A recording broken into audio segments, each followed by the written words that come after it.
Parce que le soir les pensées remontent, j'avais envie de vous lire une histoire.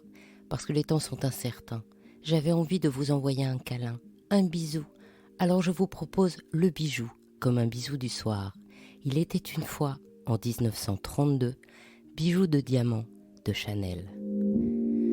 Vous allez me dire que je parle souvent de Chanel, mais c'est que j'admire profondément la trajectoire de Gabrielle Chanel, mais aussi de Jeanne Lanvin, Jeanne Toussaint, Misia Certes, Madeleine Vionnet, Marguerite Durand et tant d'autres. Toutes ces femmes qui ont su se bâtir une vie, seules, alors même que la femme dûment mariée était jugée incapable par la loi. Imaginez alors le statut d'une célibataire. Ces femmes qui ont créé des entreprises alors que la loi ne leur permettait pas d'ouvrir seule un compte bancaire, ce qui n'arrivera pour mémoire qu'en 1965. Ces femmes ont révolutionné leur monde.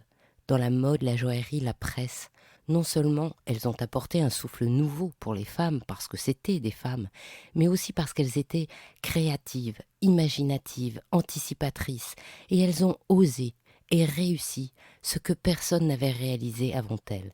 Si j'aborde la collection de joaillerie que Gabrielle Chanel a présentée en 1932, c'est parce que je pense que cette manifestation, atypique à son époque et typique de son audace, est aussi représentative du renouveau et des nécessaires adaptations qui nous attendent aujourd'hui.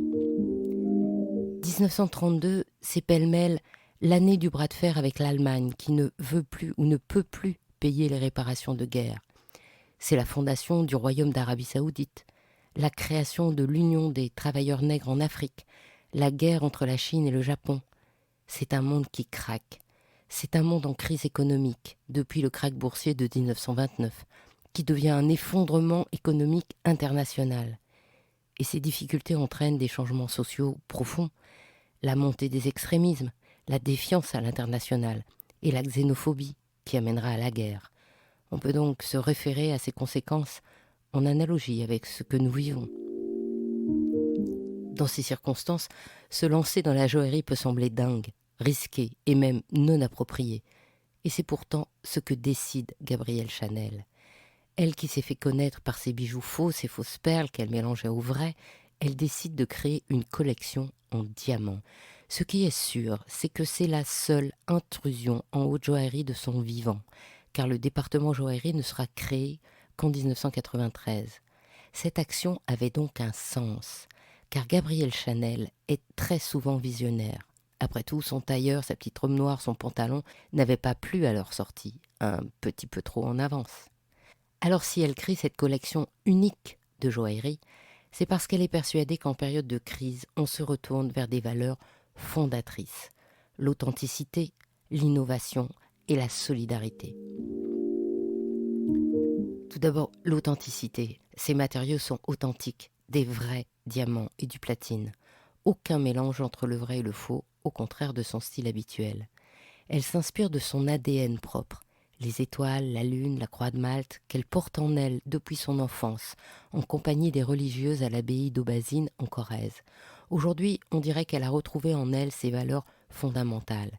Elle a su se baser sur les éléments de langage qui constituent son vocabulaire stylistique, comète, étoile, soleil, frange, fontaine, ruban et plume, et les a déclinés en bijoux.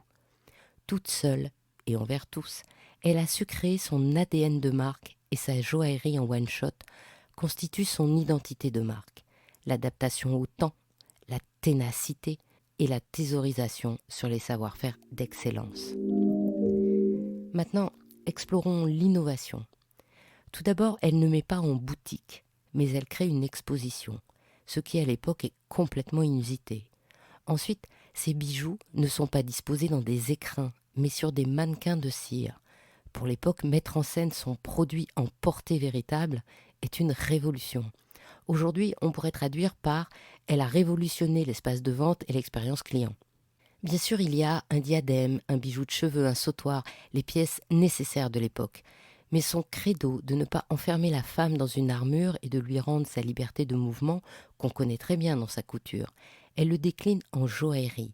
Il y a un véritable travail sur le sens du bijou et sur le porté des bijoux qui est très novateur pour l'époque. La palette chromatique est unique, le blanc. Les formes sont simples et épurées, et ce n'est pas l'époque. Les fermoirs sont supprimés, et les pièces sont transformables. Il y a même une bague entre doigts ouverte dans sa collection, ce porté que l'on ne revoit que depuis seulement quelques années. Enfin, développons la solidarité. L'exposition de bijoux de diamants est payante 20 francs à l'époque, ce qui voulait dire qu'elle était ouverte à tous et qu'elle devait être considérée comme un art et non un acte marchand. Et ces fonds sont dédiés à 2 œuvres, la Société de la Charité Maternelle de Paris et l'assistance privée à la classe moyenne, toutes les deux reconnues d'utilité publique. Gabrielle Chanel avait déjà compris que dans les temps difficiles, la solidarité doit exister et que les premiers à pouvoir et devoir l'exercer sont ceux qui représentent la puissance et le luxe, comme on le voit aujourd'hui. En janvier 2012, la maison Chanel présentera une collection 1932 inspirée de la joaillerie de Gabrielle Chanel. 80 pièces inédites à l'occasion du 4e anniversaire de bijoux de diamant, qui respectent tous les codes de 1932. Simplement, aux figures de Gabrielle Chanel, la maison ajoutera le lion, l'animal fétiche et le signe astral de Mademoiselle. Des bijoux de 1932, seule la broche comète existe encore et a pu être rachetée par la maison, qui la garde précieusement dans son patrimoine. Si cette collection vous intéresse, vous pouvez lire l'ouvrage « Les bijoux de Chanel » de Patrick Moriès aux éditions de La Martinière. Que l'esprit de Gabrielle Chanel continue à inspirer sa maison. Et pour finir, je vais vous lire le texte écrit par Mademoiselle Chanel pour le dossier de presse original de son unique collection de joaillerie « Bijoux de diamant » en 1932. Les moyens les plus divers sont légitimes dans la profession que j'exerce, pourvu qu'ils ne soient employés que dans le vrai sens de la mode. La raison qui m'avait amené d'abord à imaginer des bijoux faux, c'est que je les trouvais dépourvus d'arrogance dans une période de faste trop facile. Cette considération s'efface dans une période de crise financière où pour toute chose renaît un désir instinctif d'authenticité qui ramène à sa juste valeur une amusante pacotille. Si j'ai choisi le diamant, c'est parce qu'il représente avec sa densité la valeur la plus grande sous le plus petit volume. Et je me suis servi de mon goût de ce qui brille pour tenter de concilier par la parure, l'élégance et la mode. Ainsi se termine cette histoire d'Il était une fois le bijou. Si cette histoire vous a plu, partagez-la autour de vous pour vous aussi envoyer plein de bijoux bisous et encouragez-moi en me mettant plein d'étoiles et de likes.